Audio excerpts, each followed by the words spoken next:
Misty, would you call the roll, please? Dave Burris, Present. Randy Graham, Here. J.R. Huddleston, Here. Deborah Johnston, Bill Lukens, Here. Craig Romey, Present. Gary Telkamp, Here. Linda Varvel. Thank you. Would you join me in the Pledge of Allegiance?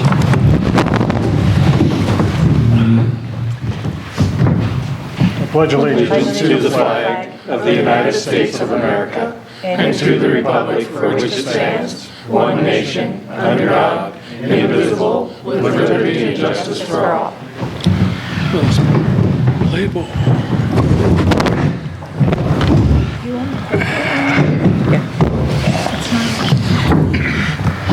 Just automatically correct. And our usual reminder, council, if you have a conflict of interest, please let the rest of the council know before you vote. Going to get a motion to approve an amended agenda. We're going to amend the current claims. And Ariel will make sure I get this right. The new amount will be $117,149.52. And that comes about by removing a charge on page 3 under Ace Hardware, blacktop repair for $82.75. 76 cents. I'd like to make a motion to approve an amended agenda, amending the current claims, item number B, from $117,232.28 to $117,149.52. This stems from page 3 under Ace Hardware, blacktop repair for $82.76. Second.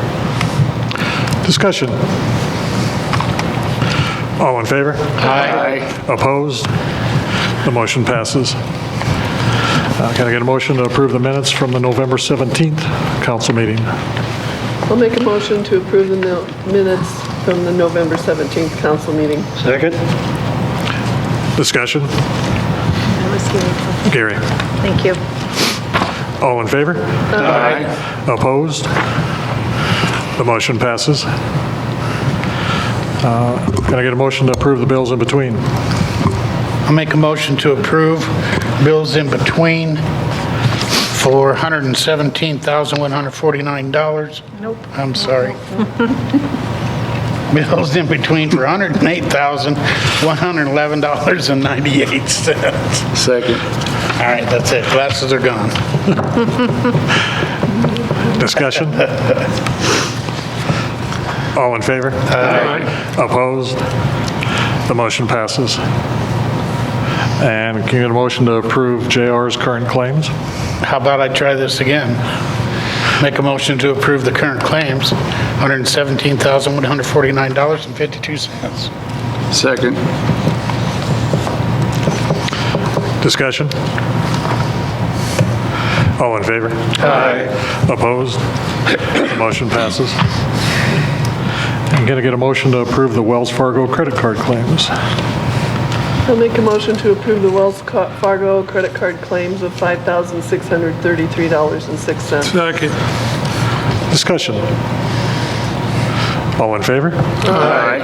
Opposed? The motion passes. Communications from the public. Is there anyone that wants to address the council tonight? It may be warmer down here. Or not. All right. We're about 6 minutes away from our public hearing, so we'll move on and grab what we can. Let's go on to personnel. Can I get a motion to approve personnel actions A through E? Make a motion to approve personnel actions A through E. Second. I think Deborah got him. Discussion? All in favor? Aye. Opposed? The motion passes. On to our ordinances. Can I get a motion to approve our first ordinance, item A, a first reading of ordinance 1279?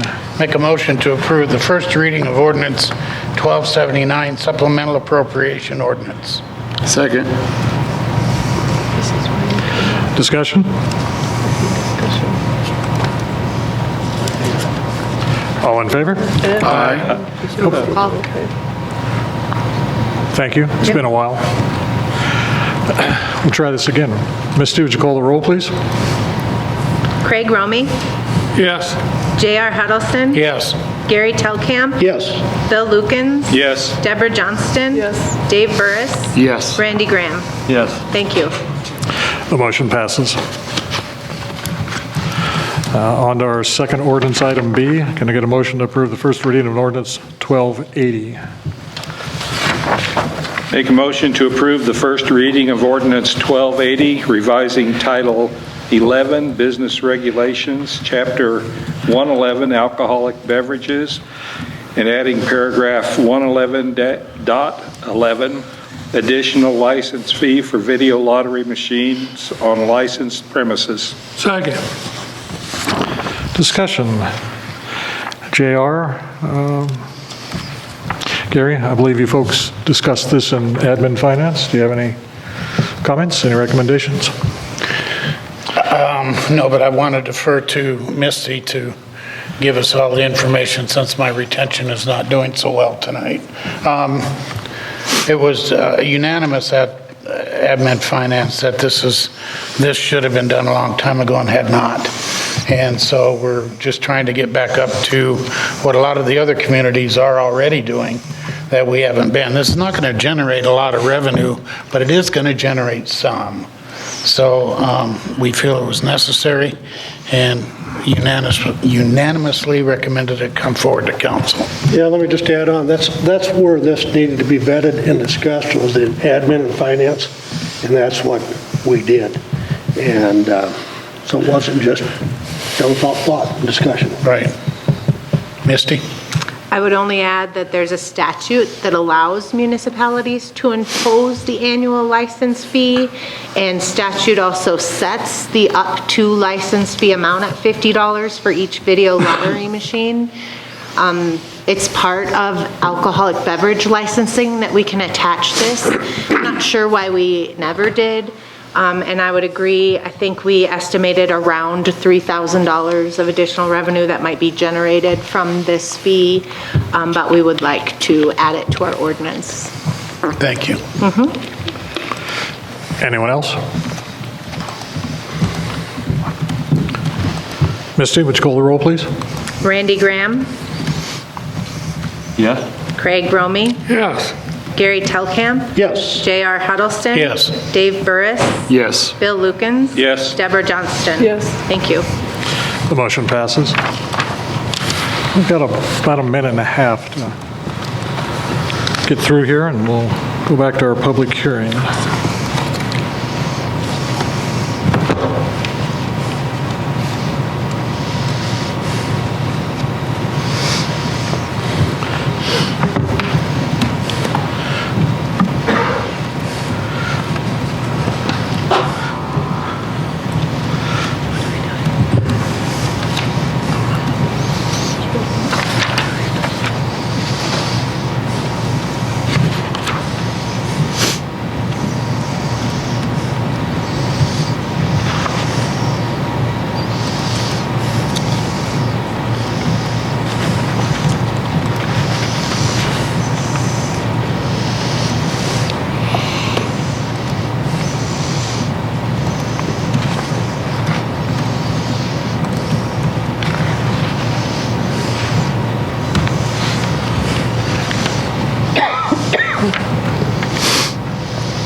Okay, it's 5:40. I'd like to open a public hearing to act on the license application from the Boys and Girls Club of Hot Springs for a special sale alcoholic beverage license for the Wine and Wreath fundraiser event on December 12th, 2025 at the Mammoth Site, 1800 US Highway 18 bypass.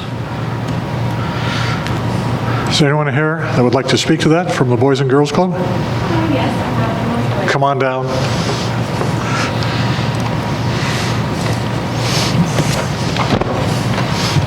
I'm there. How are y'all? Good. State your name and address, please. Okay, Madeline Montoya, and our address is 105 North River Street, Real Hot close. Springs. My name's Madeline Montoya, and our address over at the club is 105 North River Street. Thank you. Yes, and we are requesting an alcohol or a beverage license for our event. This will be our 12th annual Wine and Wreath fundraiser for the club, and we enjoy it a lot. It brings people together and really helps out the kids.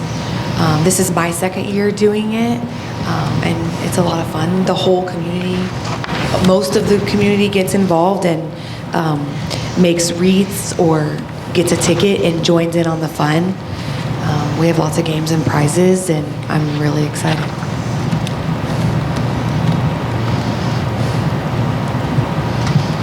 Is there anyone from the public that would like to address this, make any comments?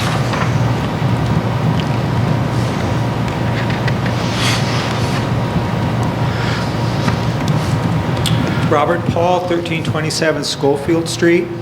I think all of you are aware as to my position on most of these events, but I do want to say, since this is not city property that it's on, I have no strong objections, but I would like to make the following comment, that it is extremely refreshing to me that we have a representative of the body that is making the application present at one of these hearings. Thank you. Thanks, Bob. Thank you, Bob. Anyone else? Council, do you have any questions? Appreciate all your efforts. It takes a lot to put these events on. Thank you. You were very successful last year, so I think, I feel like last year went really well. Yes. They considered holding off this year, and I actually went to the board and asked, please not do that, because I felt like last year had really brought up the spirits of it all. So, thank you. Can you say what the money goes towards? Absolutely. It goes towards renovations on the clubs. It goes towards sponsorships of kids that might not be able to afford our fees. It supplements any supplies we may need for crafting and little lessons and activities that we do. Yeah, it goes towards all kinds of things like that. Thank you. Anyone else? So I don't see on the application what time the event is. And I ask because we have a public hearing that same night that starts at 5:30. So I'm concerned there may be some conflict with who wants to be where. So what time does it start? 6:30. I believe it goes till 9. So you could always come after. All right. We'll try to get everybody's questions answered by 6 then.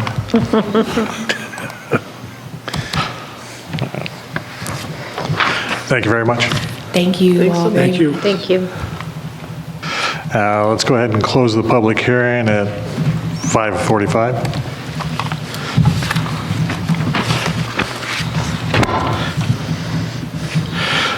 Can I get a motion to approve, deny, or postpone? Make a motion to approve the license application from the Boys and Girls Club of Hot Springs for a special sale alcoholic beverage license for the Wine and Wreath fundraiser event on 12/12/25 at the Mammoth Site, 1800 US Highway 18 bypass. Second.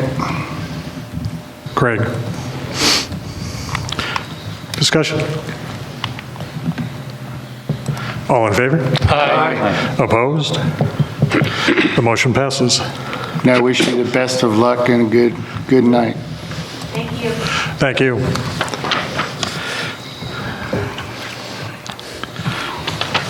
All right, on to our resolutions. Going to get a motion to approve resolution item A, resolution 2025-27. Make a motion to approve Resolution 2025-27 to amend the citywide fee schedule. Second. Dave, discussion? Yes, I have some comments.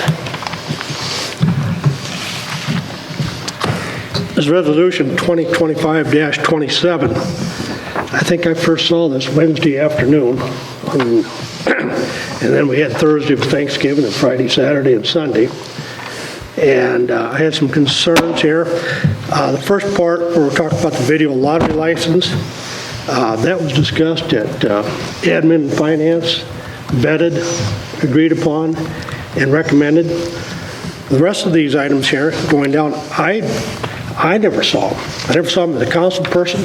I never saw them on admin and finance. I don't know if it took place in discussions in committees. I don't know. If there was, jump in and let me know if anybody else heard of these. But I haven't. And so let's just kind of go through some of these, and I won't go through everything. There's some of them I have issues with, and there's many of them that I don't have any issues or questions with.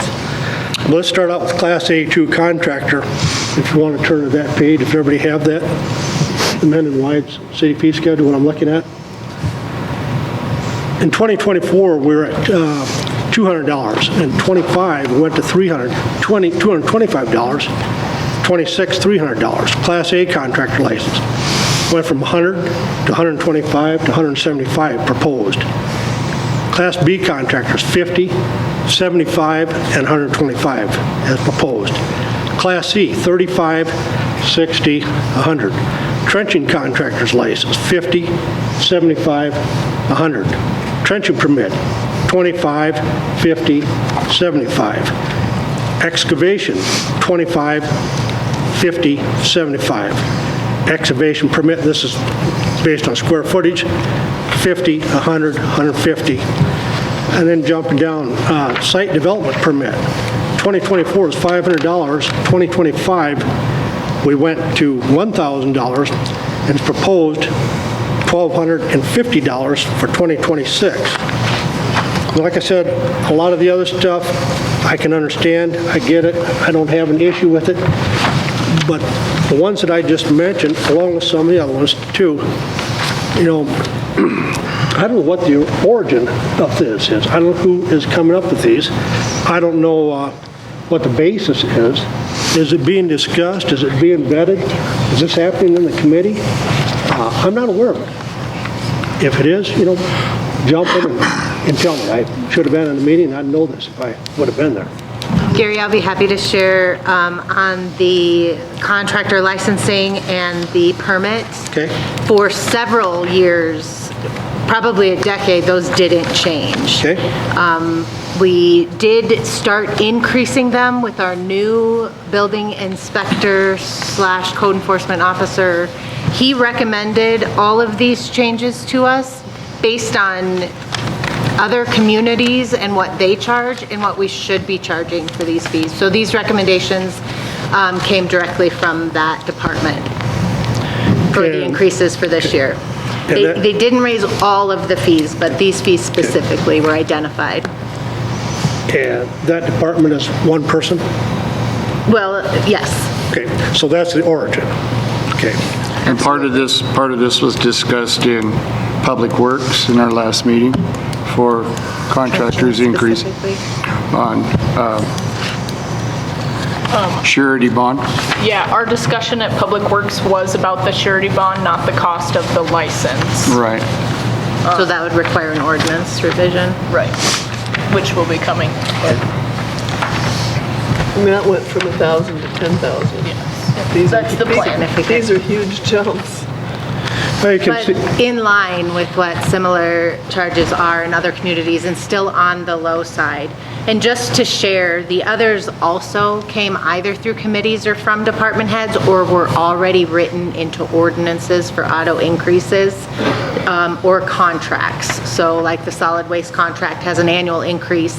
Our water and wastewater fees have annual increases. The Those are only like 2.3% or 2.5. 2.5. Yep. Evans Plunge came through their committee, and the golf course, I believe, was discussed at advisory as well. Well, if I may continue, You said jump in. it took me by surprise. And I think we have a duty to ask these kind of questions and vet them. And being determined by perhaps one person or other. You know, I just think it needs to be out there for the public to look at. But I think we got some upcoming expenses and increases to the public going forward. We'll discuss that another time. That'll be coming up. I just don't want to, fee after fee after fee. And we got, do we have a policy? Do we have a procedure for doing this? Or just the practice? Is it just we do it this way because that's the way we've always done it?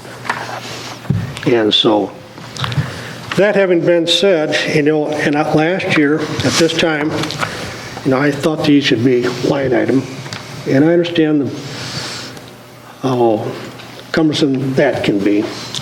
But if we either vote for all or vote for none. And I think some of this should have come before admin and finance. I think we need to have a procedure, a policy, one or the other, put something in place.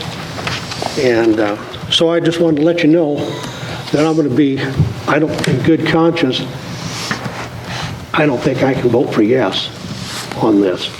I know we're going to throw the baby out with the bathwater, but maybe we need to look at I think how we these do have been vetted pretty well. I mean, they've gone through their respective committees and then forwarded off to the council. Like golf course, for instance, Public Works, they said a lot of this came through them and they talked about it. So, we don't need to slap each other around. If they say it's good to go, then I agree with them. I should not be able to sit back and say, no, I don't agree with you. Well, I think the word "they" consists of more than one person. But I feel that it's been properly vetted. Well, thank you for your attention to this matter, and I just wanted to share with all of you and with the public what my thoughts and concerns were, and thank you.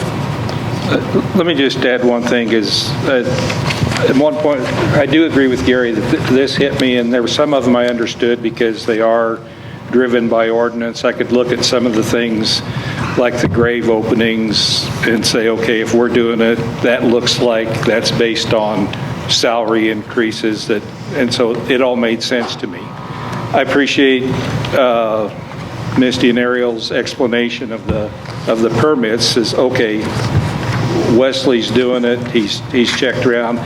That's very helpful. What would be helpful probably in the future when we go through this, the information Ariel gave us on the information only side regarding the fill station rates and why. That's helpful. Then if somebody, a member of the public says, how come? I've got an answer other than, well, that's because. And so just something as simple as what, Misty shared with us, that these have been reviewed by, talked with by, kind of, like Gary said, what was the origin, what's the basis? And if we had that on the information side, it would help us look at this and be able to pass the red face test when we vote yes or no on it. So that's my 2 cents on that. Just one last comment so you all know. There isn't one single thing here that's going to personally affect Gary Delcamp. But some of these fees increases, they're going to get passed on to the consumer. And it's the public that's going to pay for these fee increases. Have these been publicized? Yes, they've been, since you've had them since Wednesday, they've been on the city website as well. And they are addressed briefly in my report. It is an annual task we do every year to have these effective for the new year. If you want something more or different, it's always available and you always have time to ask questions. Just a statement.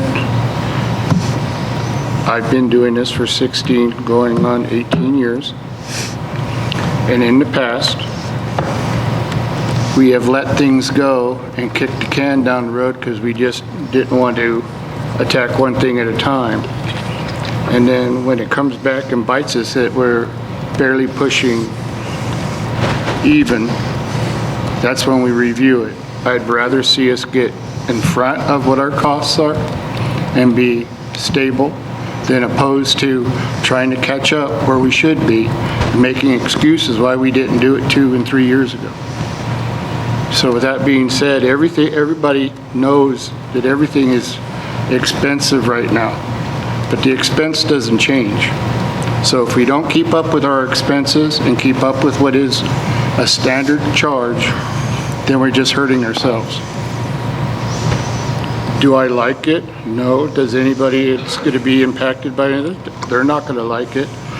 But the fact of the matter is we have to keep ourselves healthy and flush, not be reacting to the fact that we're losing money somewhere here and there. So experiencing that in the past, being up here, I have no problem with what we're doing here. And you're probably talking to one of the cheapest people that's on this board here. We didn't increase everything either. So this is just a list of the fees that had recommended changes. There are many fees throughout the city that did not change. I know.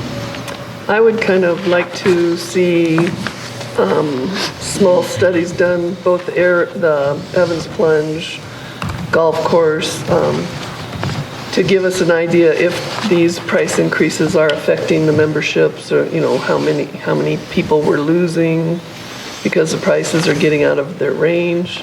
The Plunge is essentially our community swimming pool. None of the membership fees went up, just the daily. There's 3 month, 1 month, and 6 months and 1 year. Oh, They yeah, all those, went up. you're all right, went up. I'm sorry. So I'd just like management to task that information compared to the last couple of years down the road. I agree with Deb. When that Plunge was bought, they talked about not charging the kids at City Hot Springs to go swimming there. Now look what it costs somebody to go swimming at the Evans Plunge, a kid. It's ridiculous. I don't know how families can afford to swim there.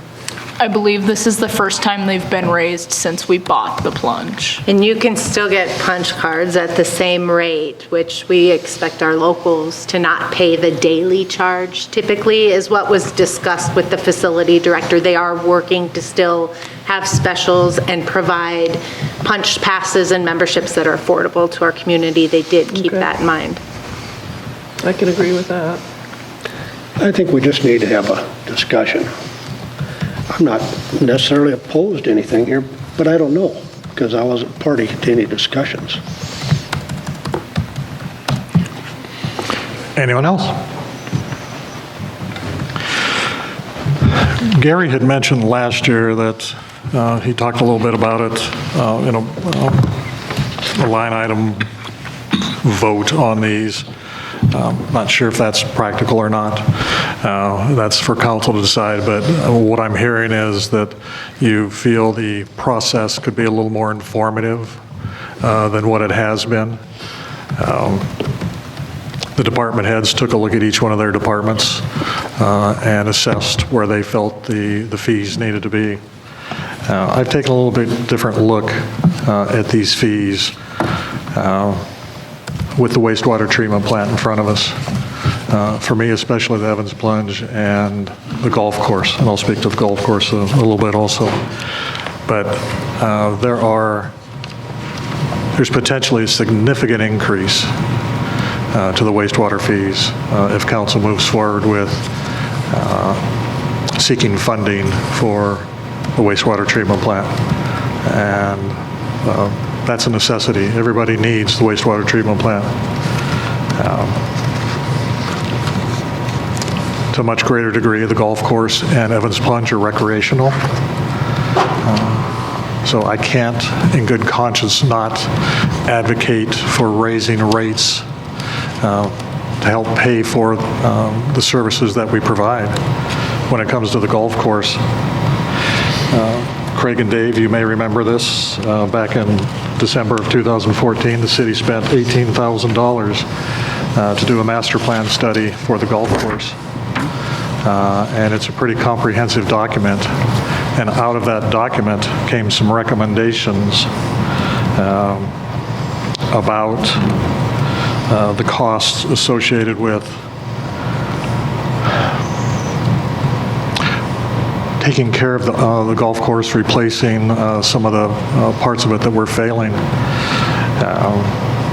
And just to replace, in 2014, the estimated cost for replacing the water system on the front nine is $500,000. And you don't cover those fees if your focus is being user-friendly. And I don't mean to say that isn't important, but if we're always driven by we can't raise rates because the users may find them uncomfortable, then how do you sustain your infrastructure?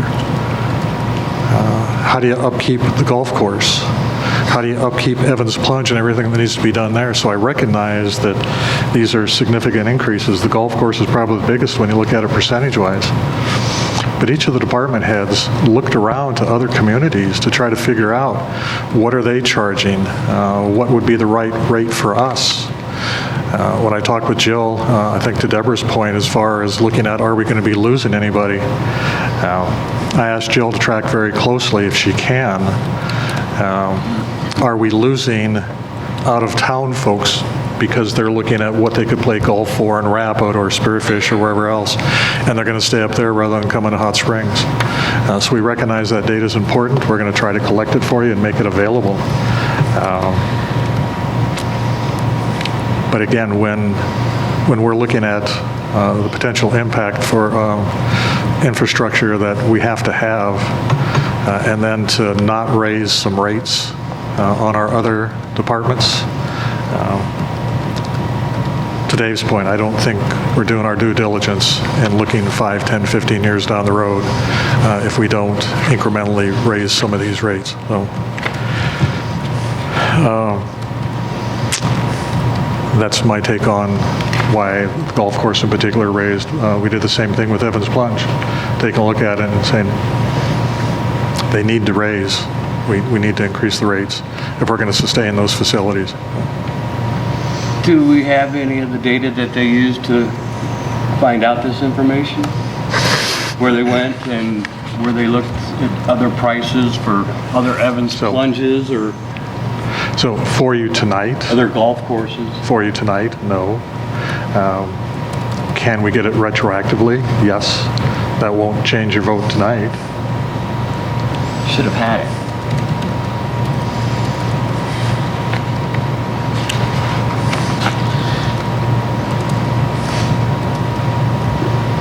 I'd like to have it. That's fair.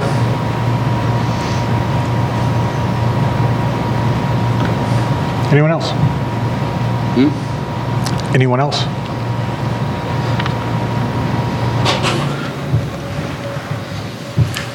I'll ask the department heads to get together or put together what, who they looked at to arrive at these rates. Okay. Mayor, I have the emails that have some of that data to save them from having to do it again, which you sat down in many of the meetings with me, you were part of some of the meetings with me with these department heads to come up with this information. I can just compile it and forward it Yeah. if you'd like, to save them from having to do it again. I had mentioned that what I'm getting out of this is it's the process and how the information is provided to council that they're most disappointed in. It's not that the process didn't happen. I had shared with Gary when I talked with him today that I believe we have very competent department heads. And it literally took a month to get, it didn't happen overnight, so I'm sorry that you don't get communicated with every piece of what comes in front of you. And if you had questions, that's why you get council packets before the meeting. I'm happy to change anything, I'm happy to share what we've already had, but this didn't just happen because somebody thought they wanted to collect a little more money. Yeah. When we had those discussions with the department heads, they gave us, reasons of why they felt the increases needed to be where they were. And Gary had talked about policy process. This is the process that we've always done. To do it differently is going to require more time rather than kind of towards the middle to end of November, sitting down and saying, okay, what do we want the new rates to be? It's going to be a longer process than that if what you're asking for is to have the department heads themselves sit down in front of each of you and give an explanation of why their rates are going up so that you can have an informed decision. If that's what you want, it's going to take longer than we have done it, the process that we've done in the past. But if that's your instructions to us, that's what we'll do. Or even having those emails in our information-only package. Well, and a lot of them are real confusing, how they presented them, and we had to sit down and have meetings with them and discussions, so I'd be happy to share it, but I imagine it's going to generate more questions than provide you answers. But If anybody has any questions about these packets, we get them way ahead of the council. I have no problems with getting hold of Misty and asking her questions about this, and she answers everything I need or calls him back. I'd suggest the rest of the council do that if they have questions about this. I mean, it's easier than bringing it up at the meeting. You'd know about it if you did that. That's what I do. I concur. I can assure council the intent was never to keep you in the dark. It was to provide you with information the way that we have since I've been involved, and I suspect prior to that. What I'm hearing is you want to provide it a little differently or more detail, and we'll do what we can to provide that to you. I have no issue with the way this has been done, for the simple fact that we have hired our supervisors, those are in charge of the different departments. And if you don't find them to be adequate in coming up with information for you, then I think we need to reevaluate why we hire them. And if you want to discuss cost of things, evaluate the fact that every time we hire somebody to move to this community, either be a police officer or work for the city or whatever, it always comes down to the same thing. The cost of living here for the amount that they make in bigger communities, we only get second and thirds. That's just the way it is. So we start with young police officers, young workers, and you're not going to be able to keep up with the cost of hiring somebody that has 20 years, is going to throw you down a completed sheet with every bit of information from every department we have at what we were paying right now. And the second thought to that would be, then when how do they make up the time that they're putting all this together to inform each and every one of us individually? No offense to you, Gary, I understand what you're saying, and in a perfect world, that's the way it would be. but the income of our community doesn't fall down to that. We have to depend on our department heads and our supervisors to come up with information to give us an adequate reading of what their charges need to be in order for them to keep going and doing the job and keeping up with what is coming towards the future. That's just my thought. Well, I thought it warranted a discussion, and Craig, in response to your question, I saw this, I think it came out Wednesday afternoon. We had Thanksgiving, Thursday, Friday, Saturday, Sunday, Monday. Here we are Monday. I did talk with the mayor today, and so I've been giving this a great deal of thought.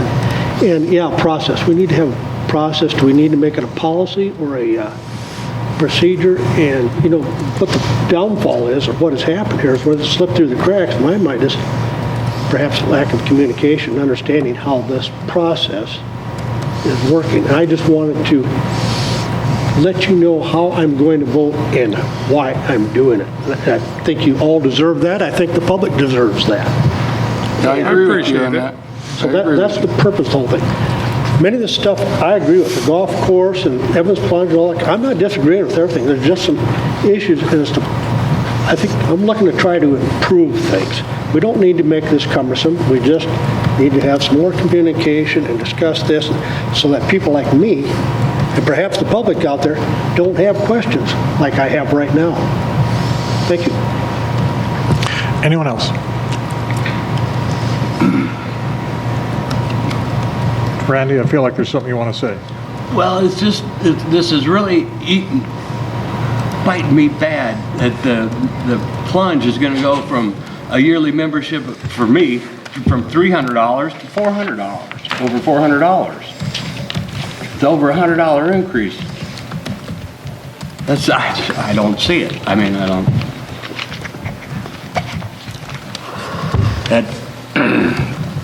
That just really burns me.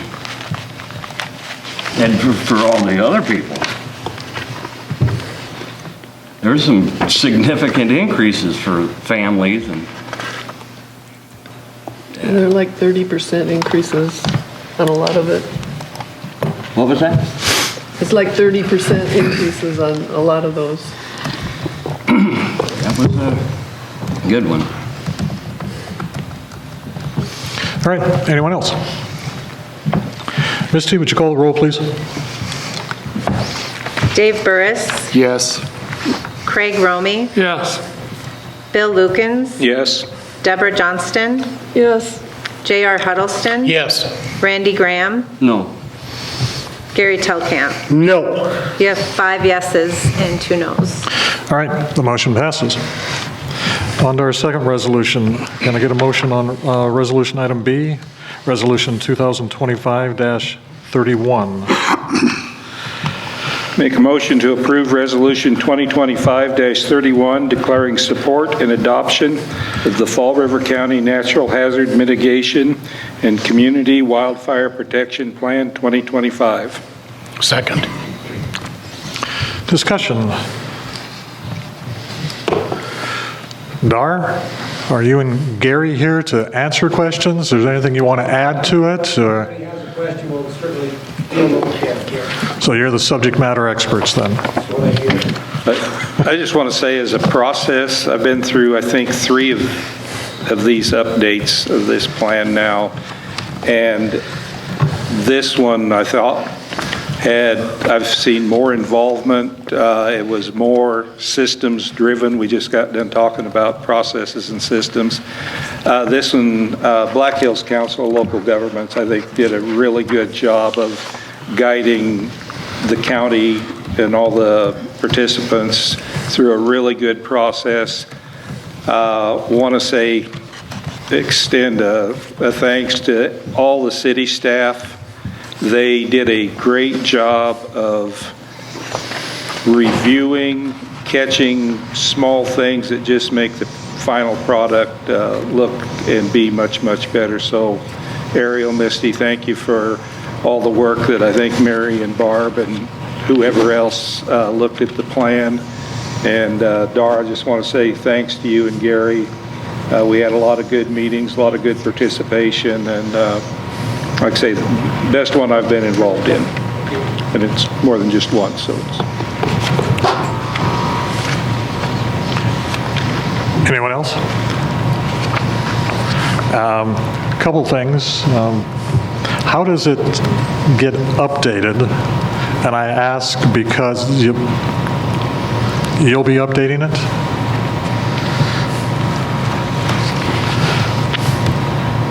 Gets updated every 5 years. Okay.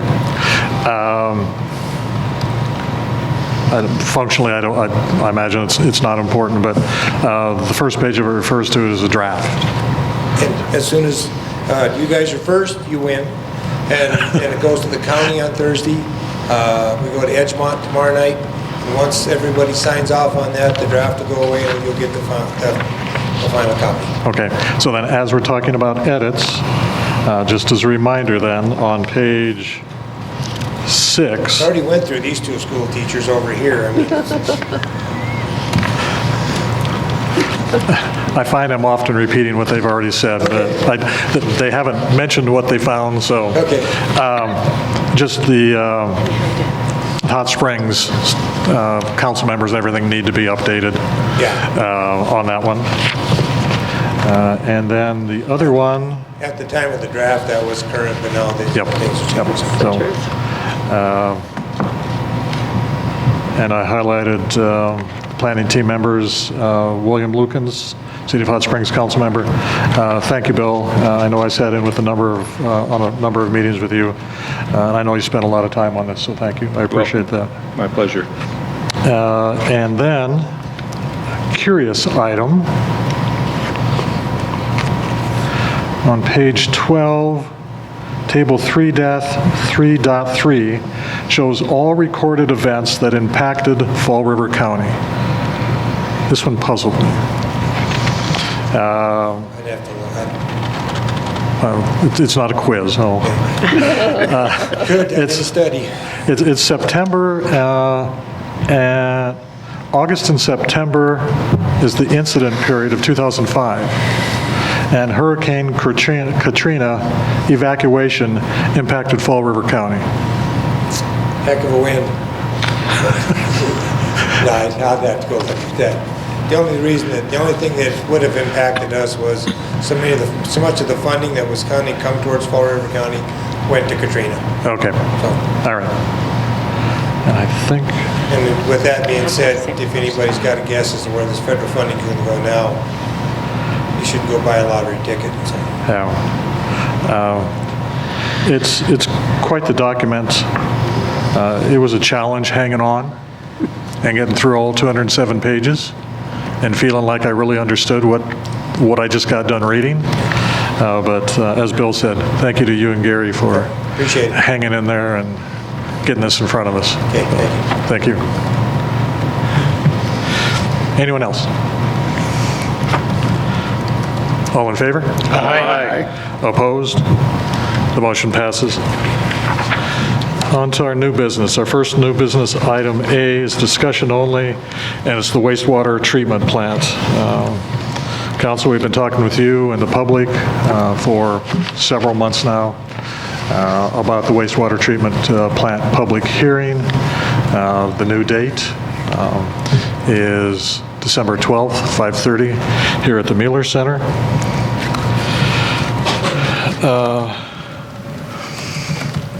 To remind you again, it'll be a slideshow that will start out with the city.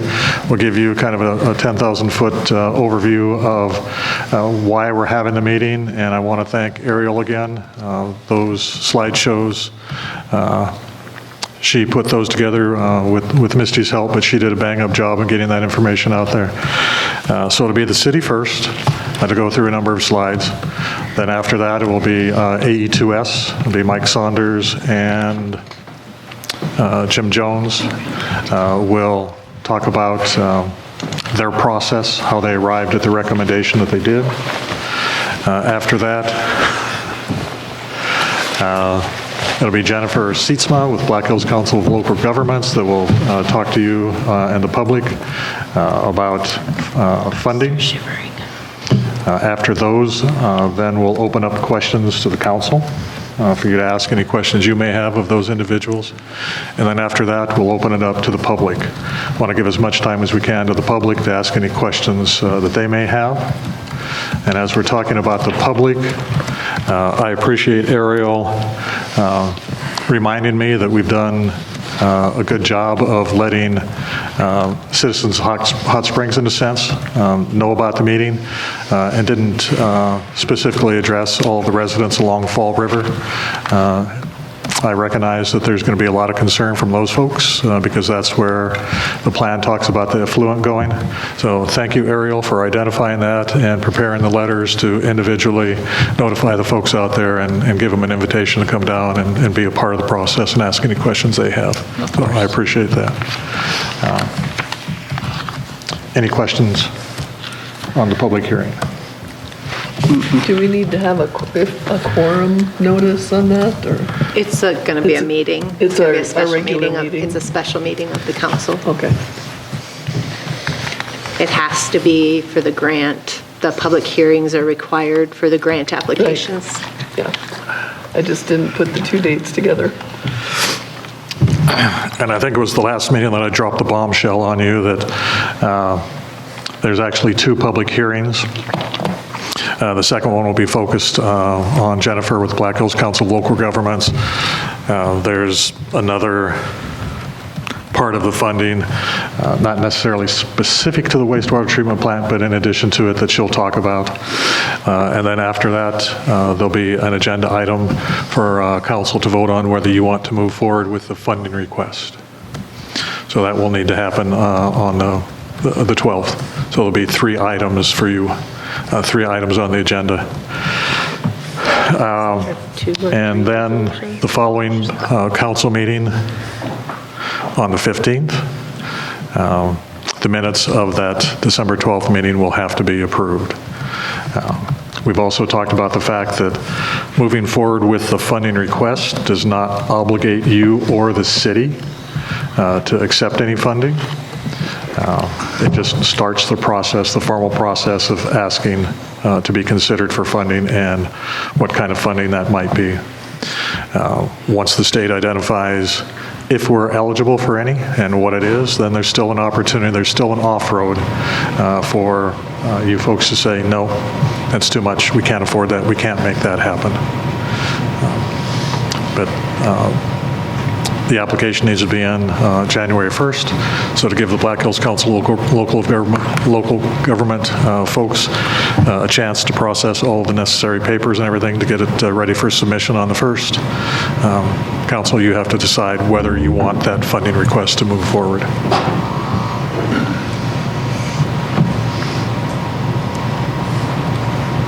All right. Our second new business item B is discussion only. No appropriations clause added to the construction engineering services agreement with Bros Engineering, Inc. At the last council meeting, you approved moving forward with that engineering services agreement, but at the recommendation of our attorneys, they wanted an appropriations clause added. There's been some discussion with Bros Engineering and the attorneys, about that clause. And Austin, I think you have an update for council on that?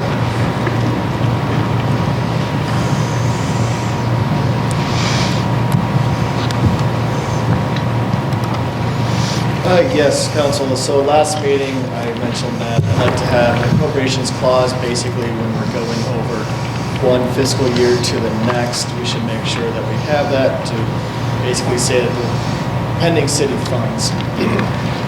Afterwards, I've talked with the mayor and Misty on this and looking at Bros as well. They didn't wish to have it, and we're looking at 80-20% grant. And as Misty pointed out, this is already budgeted for the full amount. It does extend over to January. However, given all these factors, typically, yes, I do like to see that in there, but I don't think it's a big risk if we do not in this case. And Bros is like, well, this is our short form. We don't really do that normally. I usually thought they did, but regardless, it's not required in a contract. I was misunderstood before. I was always a should have in there. So with these facts that, it's 80/20 grant money, we already budgeted for it, I recommend that we just proceed as is without the appropriations clause. Sorry about the confusion earlier, or maybe I confused you more now. I don't know. Without the appropriation clause. Without, yep, as is, yep. Well, thanks for thinking about us, though. No, I mean that, Austin. Thank you for... And then I thought again, so here we are. Thank you. So, as an update to that, after that conversation took place, and our attorneys were okay with the language not, the appropriations clause not being on that agreement, I went ahead and signed the agreement.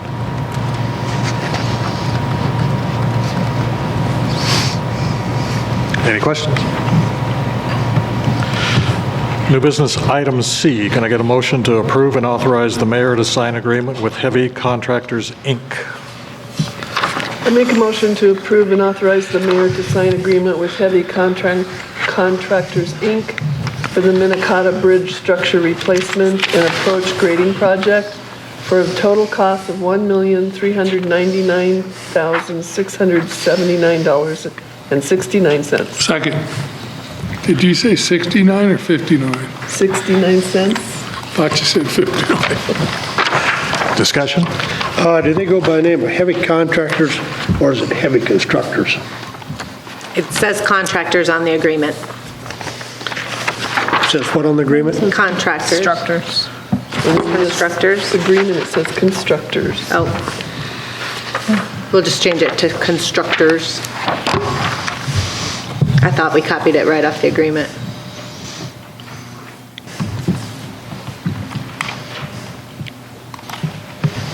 All right. Any other questions?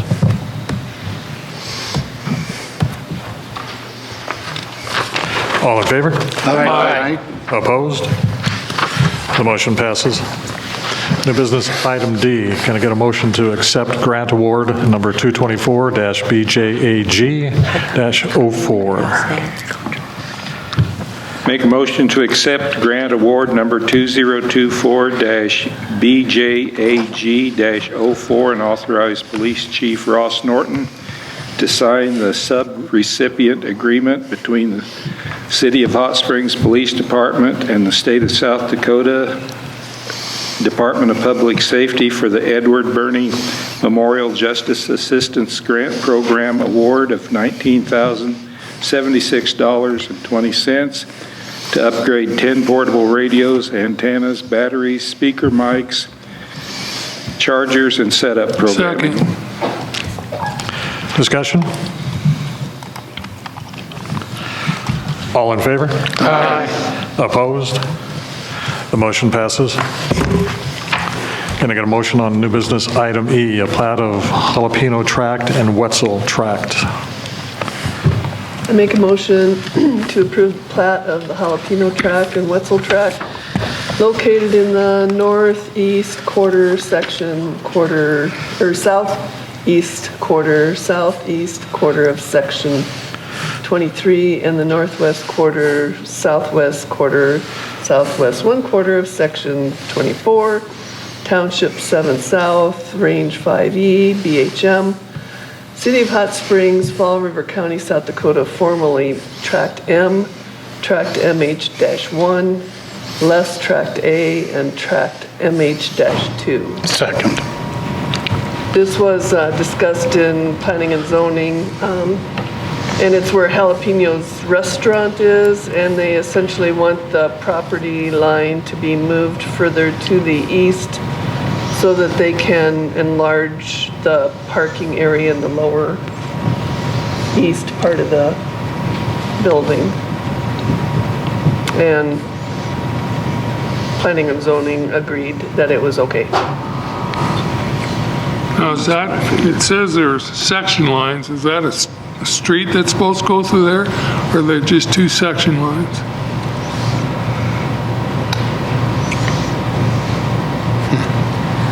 I believe it's just section lines because it's between 16th and 17th that So the section lines belong to the county. Right. And 16th is actually further over. If you see up above there, 16th Street is even further over from the section lines. Those streets aren't on the section lines. But they're not going into the section line with their property, with their extension of their, Well, their section line will go beyond, or I mean, the property line will go further away from the section lines to the east. so their parking lot's gonna be on the section line? Yes, essentially. And that's county property, they have to okay this too? Because it's not city property, section line. It's not county property. It's in city limits. Then it's city property. It's in city limits.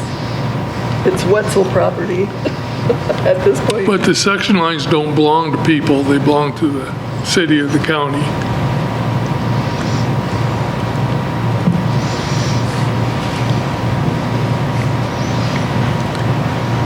I don't know what to say. So their lot line was on the section line, and now it's not. It's gonna be over on the section It'll itself. be past it. Where the line was is right down the middle of that section line. So And the new line is to the east. east would be taking over the section. Is the city okay with giving that away?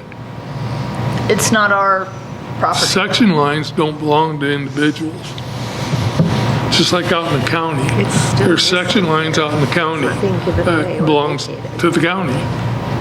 Well, there's houses up on the block between 16th and 17th. There's houses built on. I'm just asking. I don't know. It's not being vacated, it's still on the plat. Yeah, But it's gonna be a parking lot now. yeah, they're not building a building over top of it. So it's gonna be. You know, like out in the county, anybody can drive on a section line. Oh, they can drive all over this one. Okay. Just When saying. they're parking. I don't know, I think it gets a little dicey when you start messing around with section lines. Yeah, I know, that's why I'm saying that. I know I've run into some problems in Meade County. Planning and zoning surely would have noticed it if there was an issue. Yeah. And would not have approved it to come forward to I'm council. certainly not an expert, but I would have expected Don, Wesley, Tracy, Yeah. all the experienced members to say something if that was an issue. You see what they say on my minutes. What do you think, Mr. Lawyer? I'm gonna wonder if they're gonna vacate that right away afterwards. It's still listed on the plat. Well, it is right now, but I'm wondering after they get the plat, if Jalapenos Drive will vacate it. They talk, it just says the lot line to be moved. It doesn't say anything about section lines. Yeah, I understand it's not right now in front of you guys, but, I mean, that's the county right away, that's, they wanna, if they haven't vacated it, it's still there, but, I don't see it affecting the city, plat here, but, I take on it.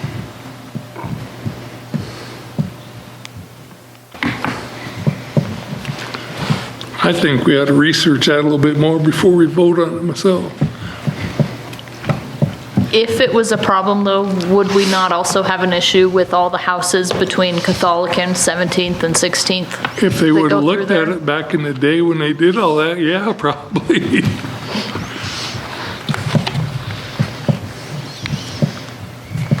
I trust our P and Z people to be Yeah, proper. there's no adjustment being asked of the section lines at this point. I mean, if it comes forward in the future, I'm sure that will be addressed.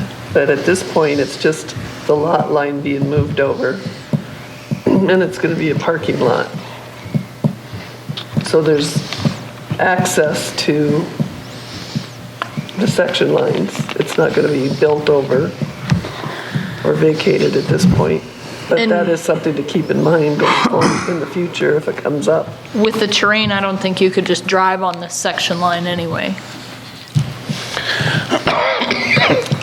it don't matter, you know, section lines are built for the public to go on anytime they want to, you know. Right now, it seems to me like we're just giving it away to this business. And What do you mean we're giving it away? They're well, buying we're the letting them build property. on it. They're buying the property. The Wetzels had it too. Okay, Deb. Misty, who made the motion and second? Moved by Johnston, seconded by Huddleston.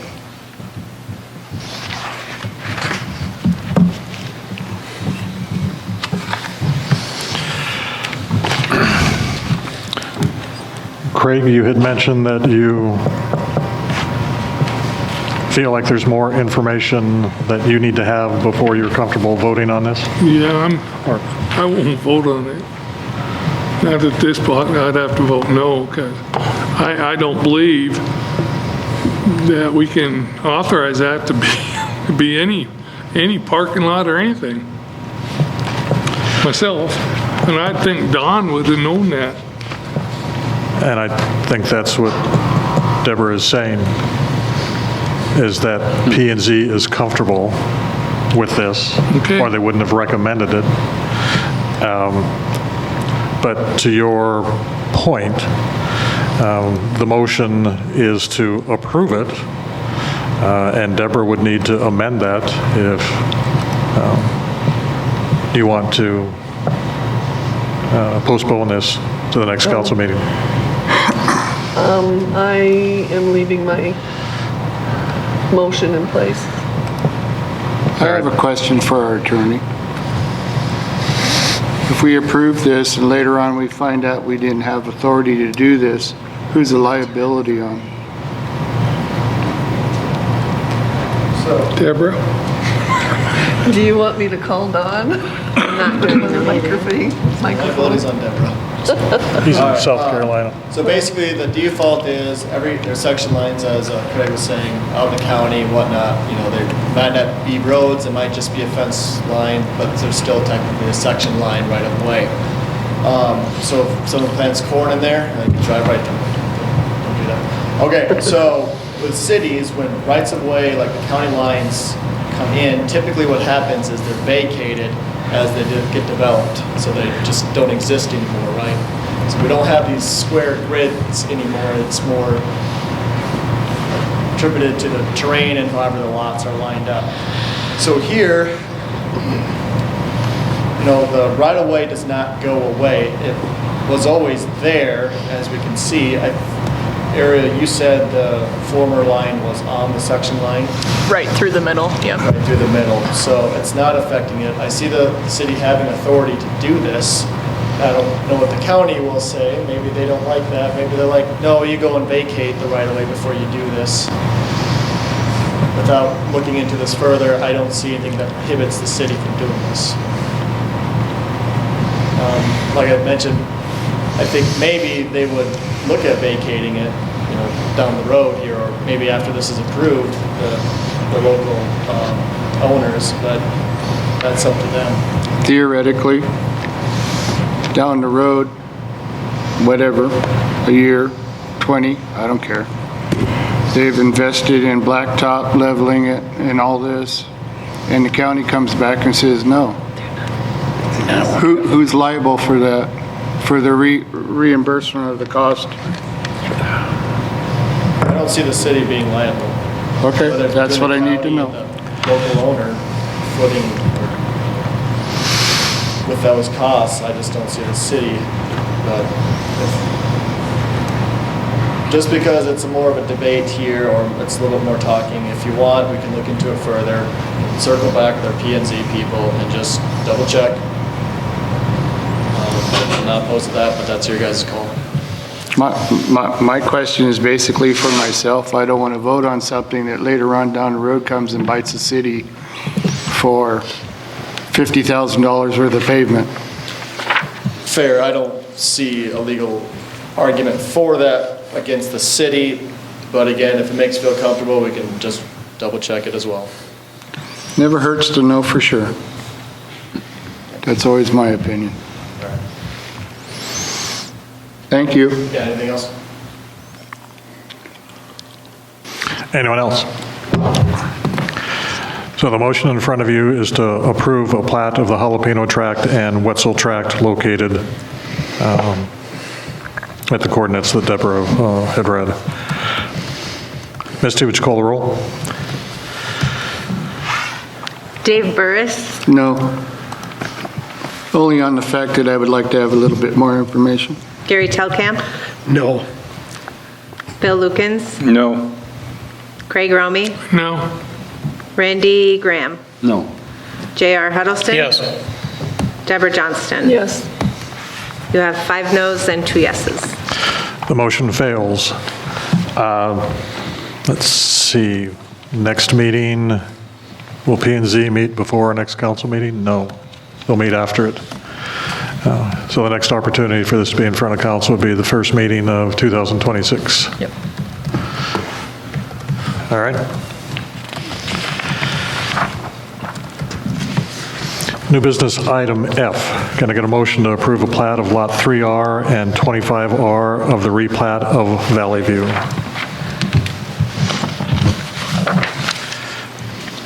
Make a motion to approve a plat of Lot 3R and 25R of the replat of Valley View, Hot Springs, Fall River County, South Dakota, formerly Lot 3 and 25.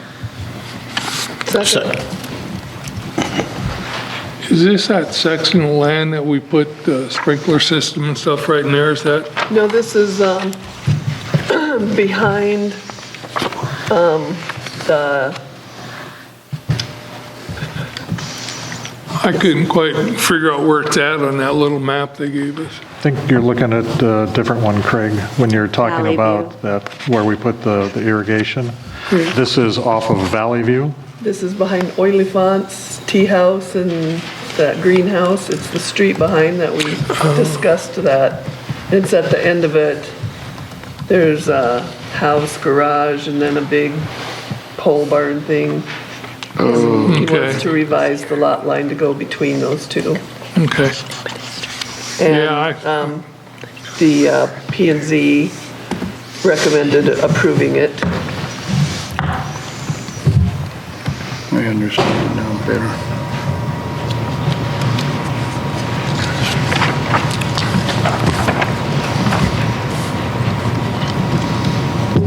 And the county line is the right side of that plat, that kind of Well, it northeast, says southwest. transfer from the state of South Dakota to No. Hot Springs. It's the agenda item before that. We're on the plat still, Oh, the Valley View plat. oh, I missed this one. Sorry. The next one is that property you're talking about. And he owns both properties. He owns all of it. Okay, You good? yeah. All right. Anyone else? All in favor? Aye. Opposed? The motion passes. New business item G. Can I get a motion to approve and authorize the mayor to sign the real property transfer agreement?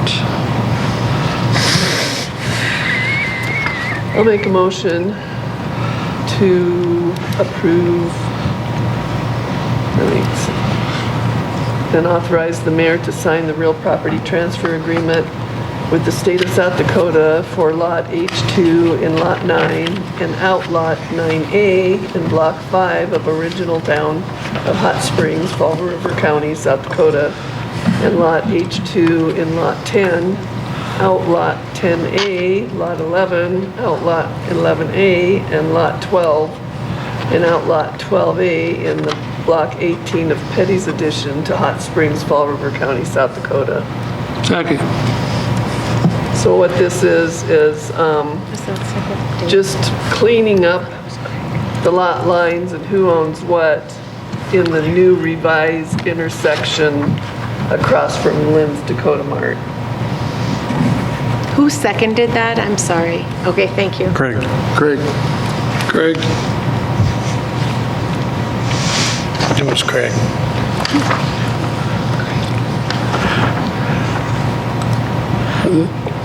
Bill says it was.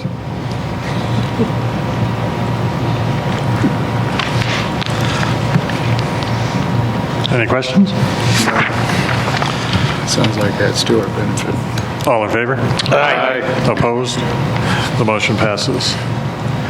And our last new business, item H, can I get a motion to approve a travel training request from Police Officer Ryan Del Rosario?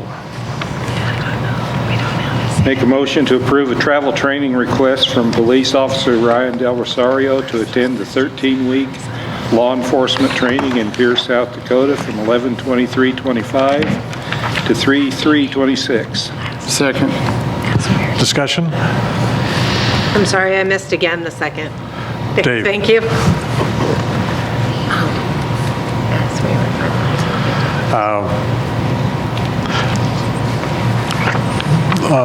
Someone asked me a question today that this is approving after the gentleman is at training, and that's absolutely correct. The training started before as an opportunity for council to approve it. It's funded by the state. We pay travel and those expenses. The other thing that we track on our police officers is that they sign the 2-year agreement that they will continue working for the city for 2 years, or they're going to reimburse us for the costs.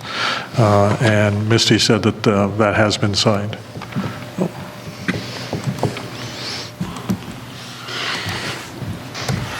Any questions? All in favor? Aye. Opposed? The motion passes. On our committee reports, Administrative and Finance, JR, Gary?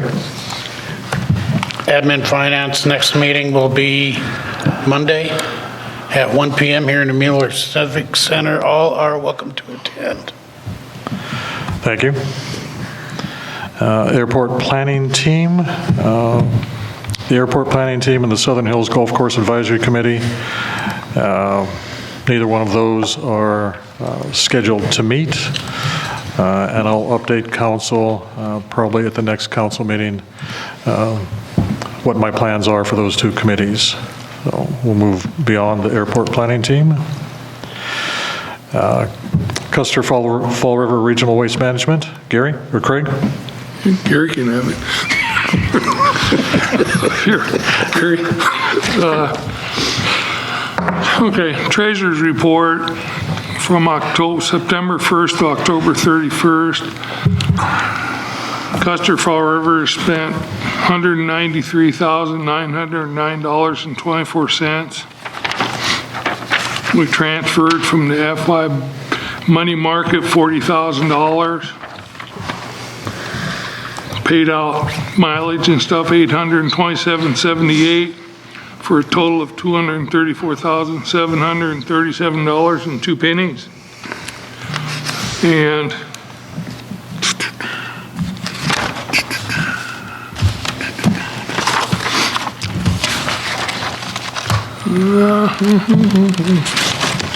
bear with me for a second, folks. Year to date, for the total solid waste garbage accepted year-to-date was 6,924.72 tonnage, and the rubble was 818.41 tons. And present, I should have done that first, I apologize for this. I'm new at this. Mike Lund, chairman, was there. Les Colt, vice chairman, was present. Peg Ryan, secretary, was present. Raymond Hussey, Craig Romey, Vince Lowe.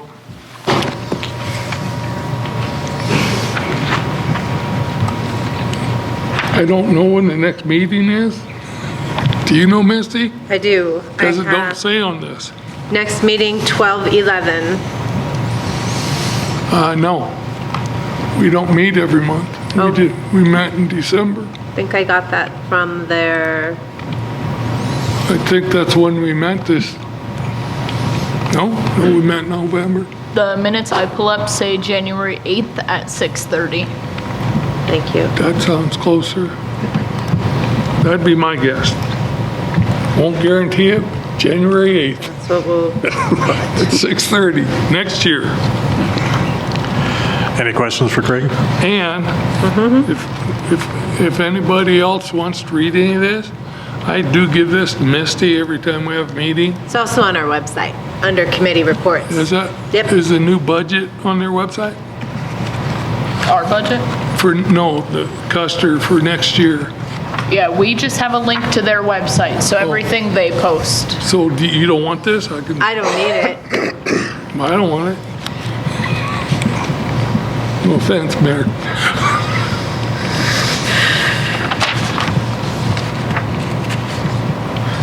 Anything else?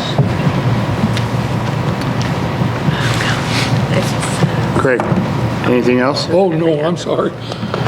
I wasn't paying attention. Any questions for Craig? Thank you. Historic Preservation, Deborah? Historic Preservation meets this coming Wednesday, December 3rd, 5 PM here at the Mueller Center. Evans Pledge Advisory, Linda's not with us tonight. I have the 11th of December at noon at the Plunge for the next meeting. All right, thank you. Parks, Recreation, and Beautification, Randy? I believe we're having a meeting on Wednesday, the 3rd. Yep. 1 o'clock. At the Pardon me? Mueller 1 Center. o'clock. 1 o'clock. Are you sure? Here at the I'm Mueller not sure Center. because nobody's sent me anything for an agenda. That's what I have for the next meeting as well. Chat with Linda, see what you want on the agenda. Neither Ariel or I will be attending that meeting. We're going to be in Custer, meeting with the finance officer and the mayor, talking about their wastewater treatment plant. They've recently gone through an upgrade, and they're also discharging into waters of the state. So they've been gracious enough to agree to meet with Ariel and I and educate us on the process they've gone through. So we won't be at your meeting on Wednesday. Planning and Zoning, Deborah?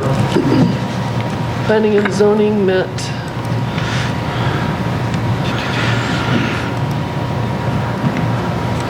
on November 19th, 6 PM at City Hall.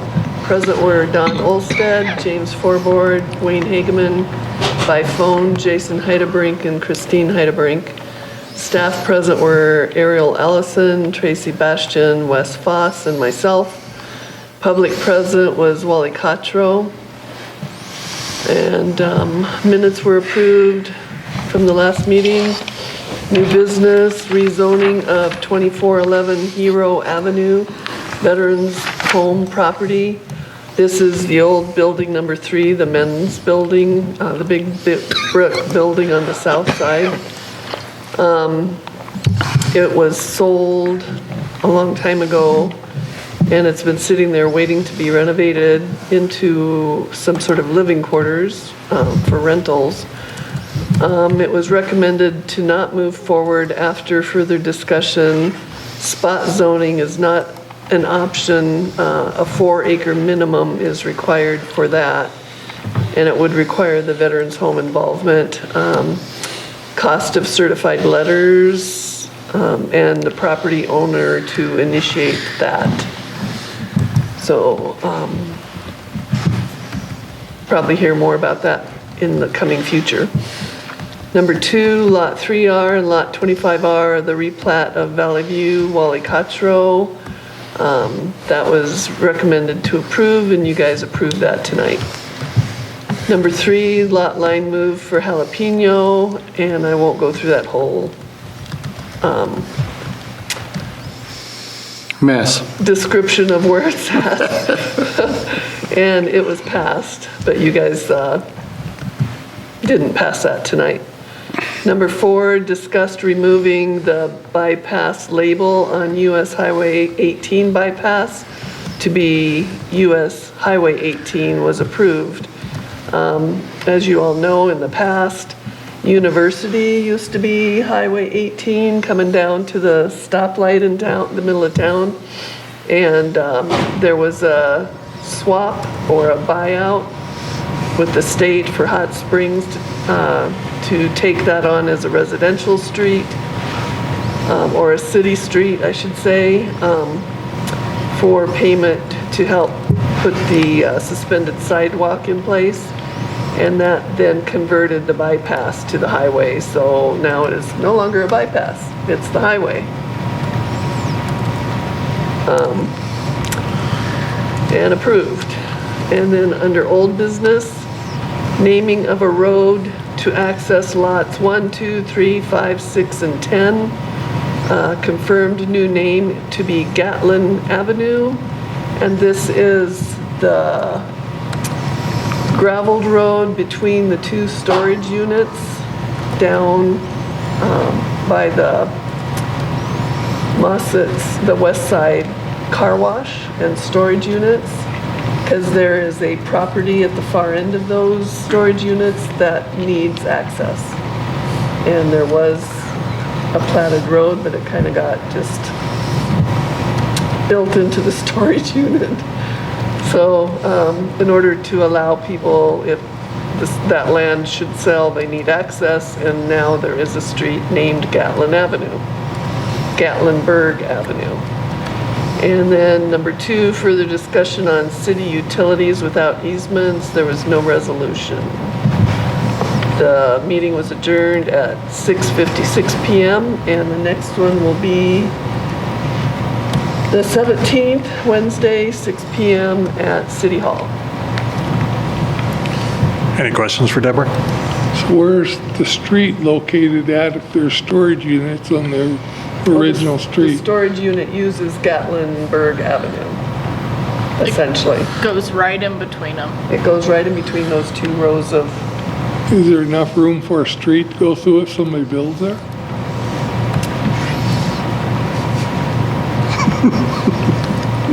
Or do they have to move their storage unit? no, they might have to build out a little more on the retaining wall on the south side. I'm not So nobody checked into that when they built it, huh? Apparently not. Huh. Amazing.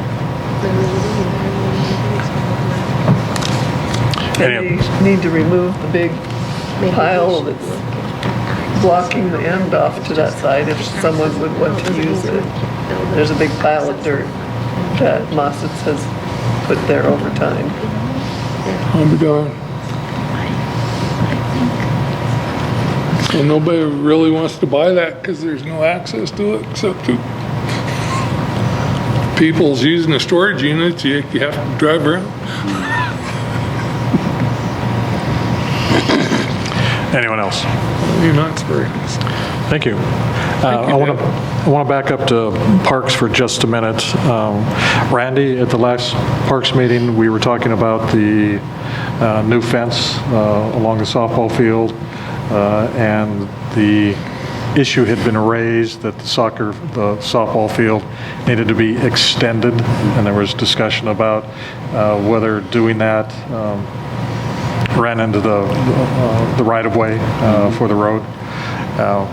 Tracy and I went up there and measured it, and something got lost in the telling of the story. The old fence was already at 250 feet, so it didn't need to be extended to 250 feet. And the low bidder to put the fence in has already started putting up the fence. They've got the post and the top rail in. I don't know if they put up the fabric itself, but it doesn't need to be extended. The fence isn't as high as the softball association hoped that it would be, but it will be a brand new chain link fence that will be put up there. So that's been taken care of. I think I seen the chain link today because I drove by it. And Debbie mentioned something about the fence being up already. No, they've got it all up now. Okay. Of course. All right. Thank you. That was my wife looking at it. You bet. I didn't look at it. Safety, Bill, JR? Safety Committee will meet this Thursday, December 4th, 1 p.m. at the Mueller Center Conference Room. Thank you. Public Works, Dave, Craig? Tuesday, November the 25th, Public Works met here at the Mueller Center at 1 o'clock. Those that were in attendance was Deb Johnson, Bob Nelson, Craig Romey, myself, Ariel Ellison, Wesley Foss, Jason Correll. From the public, we had Rod Reynolds and Van Orman, Quentin Van Orman.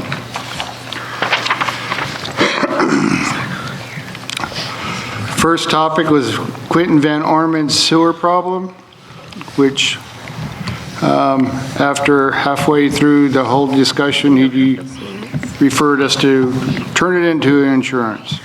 But he does want to meet one more time at end of this month, which I believe is on the 30th.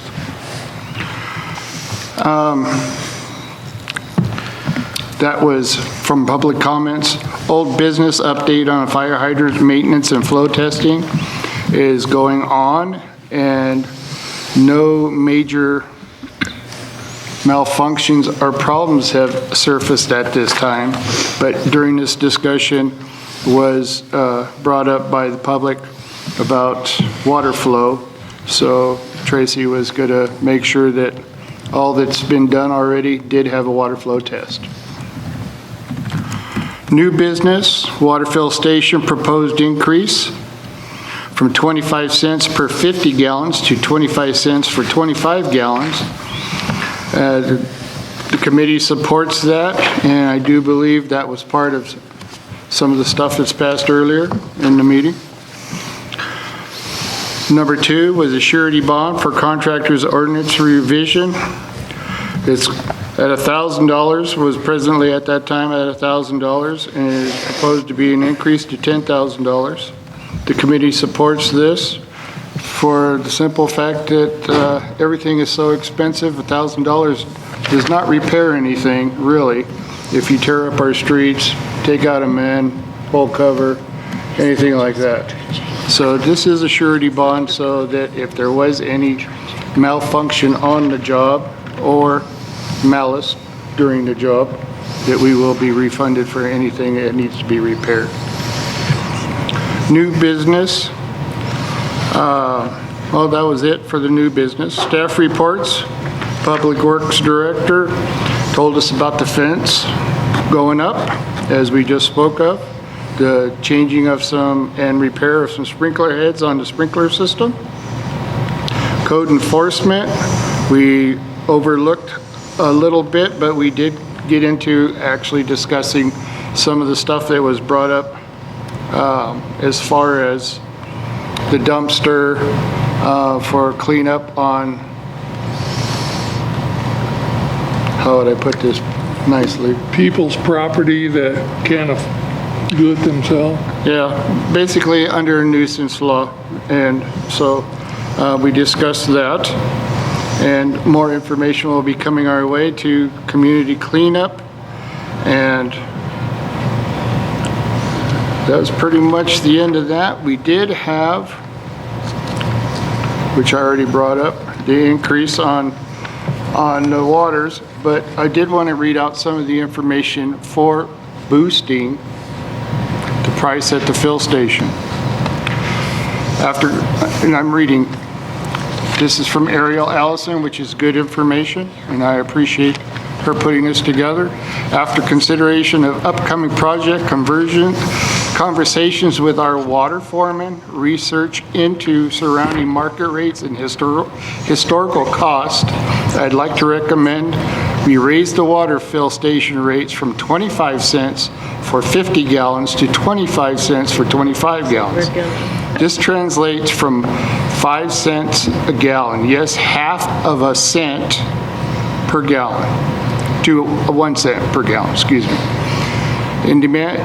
If demand in gallons stays the same, we could generate an extra $35,000 to $45,000 in water revenue annually. These are the projects that this money goes towards, plus all other incomes is coming from the waterworks, okay? Projects we hope to fund in the near future on the state water plan, a new booster pump station and supply lines. That cost will be $6 million.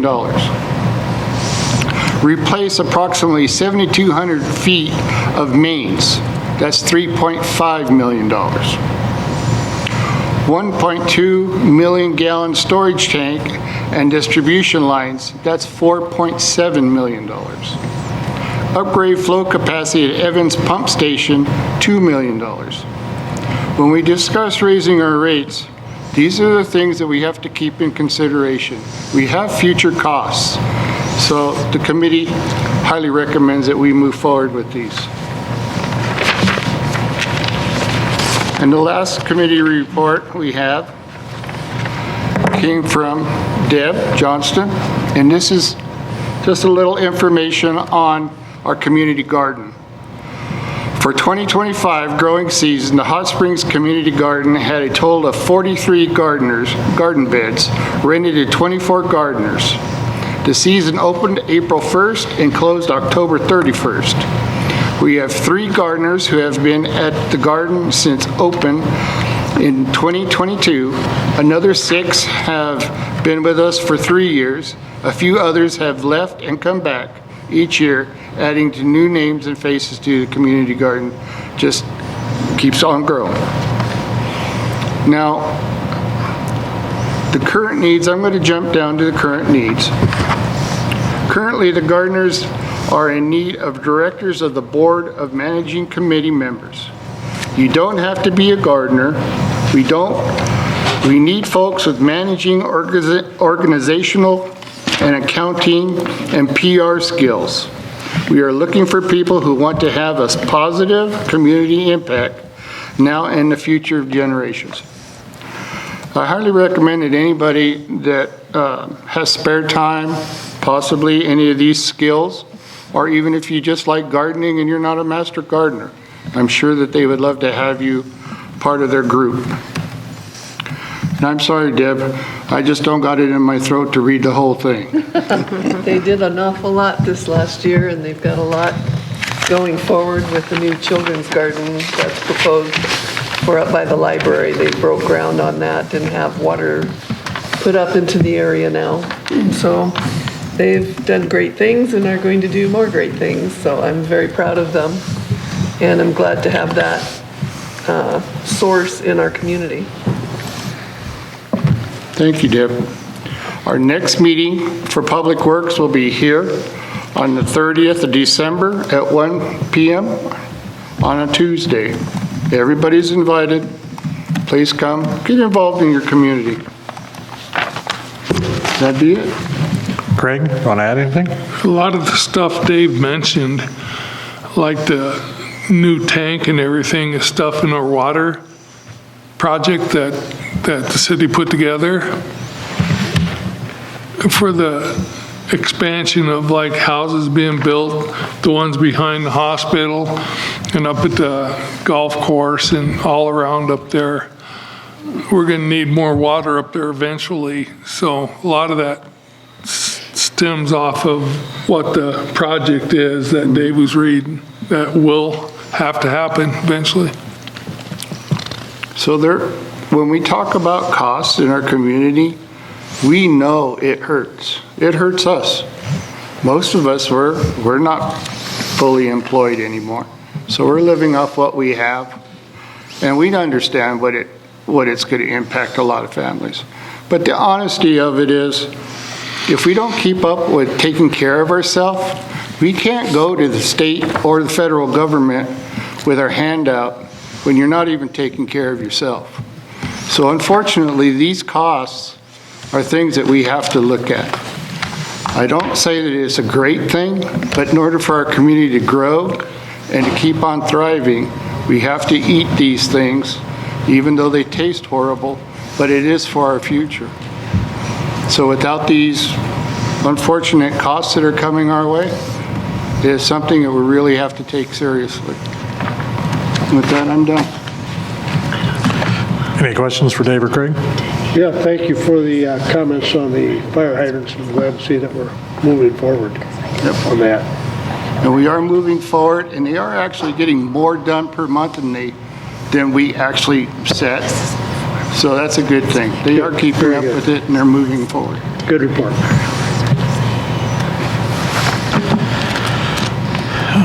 Nothing from the Southern Hills Golf Course Committee? City Administrator, Ariel, anything you want to update the council on? May I quickly ask, is the next meeting still scheduled for 4/13/2026? That was reported at a meeting a few meetings ago. I had mentioned as we got into committee reports that my intent asking. is at the next committee or next council meeting to update Okay. council so on don't list it. what's going to Say happen. To be determined. No, yeah, to be determined. Thank you. Sorry, Ariel. Nope, you're good. I am working on advancing the wayfinding project, finalizing design elements after we heard back from the state that the logo up top can be no more than 1/5 of the total area of the sign.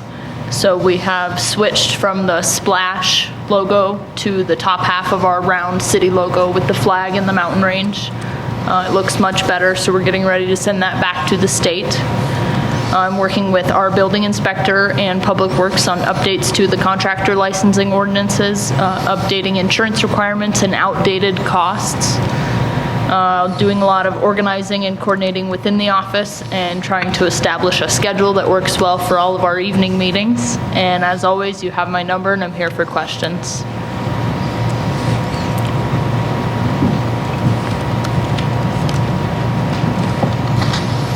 Any questions for Ariel? The wayfinding logo highlights the artistic skills that Ariel's bringing to the job. When I took a look at it today, it's spot on. Thank you. And I appreciate Deborah and Bill sitting down with Ariel and I to figure out what we need to do to get this thing moving forward. It's taken a while. Yeah. We'll get there. So, thank you. Misty, Finance Officer report. You have my printed report. Hopefully you've had a chance to review it.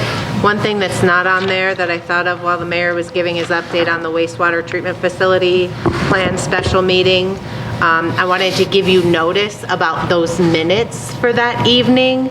Those will have to be approved at the following Monday's meeting. That meeting's occurring the evening of Friday, the 12th. I will not have those available for you for review until noon on Monday at the earliest. I will be emailing those to you. I will have paper copies available when they're emailed out, so if you don't want to read them on your email, they won't be available in the council packets that we publish in advance because those have to be out by Friday before the meeting. So I just wanted to give you an update about those minutes so that you're prepared and aware of how you can get them so that you can review them prior to approval on Monday the 15th. You have your regular financial reports. They are only through the 20th of November due to timing, so they don't actually include the entire month. If you have any questions on any of those reports as you review them, please let me know. I talk about the fee changes and the process that we went through, and something we didn't discuss, but as a reminder, all rates and fees, once approved by council, are to be fairly and consistently applied, billed, and collected by the appropriate city staff and departments, and shall remain in effect until changed by an act of the council. Those updates that you voted on are effective for 2026. So they're not effective immediately. And again, that resolution doesn't include all fees and rates of the city, only those that saw changes. I give you an update on our reemployment insurance. The rate increased from 0.47% in 2025 to 0.53% in 2026. Because the budget was prepared using 2025 rates, the change will result in increased costs next year. These fees are paid by the city and are assessed only on the first $15,000 of wages earned by each employee. So employee turnover also increases our cost exposure because new employees restart the wage base, where a long tenured employee may have already maxed out early in the year. Our assigned rate is based on our longevity as an employer, historic taxable payroll, and the changes in credits in our experience rating account. Starting today, we're once again participating in the Secure SD Vulnerability Scanning Services. This is our second assessment. It's completed at no cost to our city through the Project Boundary Fence program. In some cases, Secure SD will pay to mitigate or fix any vulnerabilities found during the strategic assessment. We fared pretty well on our first one, and I imagine the second will be the same. Talk about our end-of-year expenditures and revenues, and that they must be recognized in the period in which the goods or services are rendered rather than when payment is made. So as we approach the close of this year, we've shared expectations for year-end spending and revenue collection with our department heads. We ask that purchases be limited after the final meeting of the year until the new year begins, and that's going to be December 15th. As approvers, you should see some 2025 payables carry into January or even February. Similarly, 2025 receivables will be collected in the first month or two of 2026 and will be posted back to the period in which they were earned in accordance with the accounting standards. To ensure accuracy, various journal entries are posted to record these payables, receivables, payroll, and leave accruals, debt activity, special assessments, inventory, and other financial transactions. When you receive December's month-end reports next month, please keep in mind that true year-end financial statements will not be available until all year-end entries are recorded. And by statute, the annual report for 2025 will be presented to you no later than the first meeting in May. During the second meeting in December, the council typically approves the annual subsidy transfers from the additional sales tax fund to both the golf course and the plunge. Both of those were included on your fee increase resolution. If you remember, when you budgeted 2025 and in our 2026 budget planning, neither of those funds were expected to generate revenue sufficient to cover the expenses, so subsidies had to be approved. In 2025, for the golf course, our estimated amounts were $164,532 of subsidies needed for the golf course, paid for at the sales taxpayers' expense. And in Evans Plunge, it was $281,785. At year end, we only transfer the amounts needed to cover actual expenses and also to ensure a positive cash balance. And as of today, both funds appear to be on track to not require the budgeted subsidy. So I would like to congratulate and thank both the Evans Plunge and the Southern Hills Golf Course management teams for this significant accomplishment. Good job. Talk about some legislative changes from last year due to House Bill 1130. Thanks to those changes, we have new dates and timelines in our 2026 election calendar. Between December 15th and December 30th, we'll officially publish 2 times the required notice of vacancy for the 2026 municipal election prior to setting the date for the election. We do plan to combine with the schools in the county, and we'll set the election date in January for June 2nd. We're planning to post notice on the monthly utility bills, the city website, the city Facebook page, and hopefully get some coverage from our local newspaper. They always do a great job helping us as a community understand who's running, what seats are open. For this year, we have the mayor and 5 council seats open. There are 4 2-year terms for each ward and 1 1-year term in Ward 2. I list out those with expiring terms. And the deadline, the earliest date to begin circulating nominating petitions now will be February 2nd, and the deadline for filing will be March 24th at 5 p.m. So if you or someone you know is interested in running or has questions regarding alderman responsibilities or the election process, please inquire at City Hall. I'm looking forward to ending this year in a strong financial position, exceeding revenue projections in some areas, and coming in under budget in many others. I appreciate the opportunity to serve as your finance officer, and I'm grateful for the hard work each of you puts into making Hot Springs a wonderful place to live and work. Together, we'll continue moving Hot Springs forward in a positive direction in 2026. I take the responsibility of managing city finances very seriously, and I hope you do as well. My goal is to ensure you feel as informed and comfortable as possible when making decisions that impact policies and finances. So if you ever have questions or need additional information on any topic, please know that my door is always open to you. I'm not going to go through the financial reports because I haven't heard any questions from anybody, but again, I'm open to those if you have any as you review them. Thank you. Any questions for Misty? It was just good news hearing that we only have a little bit to spend. Thank you.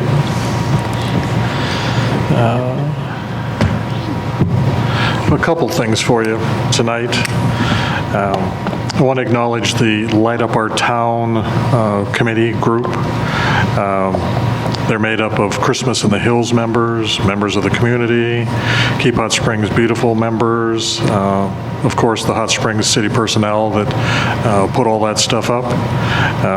That stuff being the banners and the snowflakes and the garland on the light poles and the lighting in Centennial Park. I want to thank all of those folks for getting Hot Springs ready for our Christmas season. The Christmas in the Hills will officially kick off this Friday with a parade that will come from the State Home down to the Evans, then turn south and continue down through town. River Street is looking great, in my opinion, with the towers and the lights and the garland and everything that's going on. So I'm excited about the parade this year, and I hope that the weather will cooperate. We don't need snow. That's just not the requirement, but I hope everything goes well. And I want to thank everybody again for putting a festive Christmas touch to Hot Springs. The last thing I'd like to mention is that the Loss Control Safety Achievement Award is presented to the employees of the City of Hot Springs on behalf of the South Dakota Public Assurance Alliance and the South Dakota Municipal League Workers' Compensation Fund Gold Level. Tracy received this in Pierre last week, I believe, or the week before? Week before. Week before. He went down and attended it. So this will be posted at City Hall. There's a whole list of plaques that are down there, so I would encourage everybody to stop down and take a look at them. But thank you to the city employees for keeping a safe work environment. I appreciate it.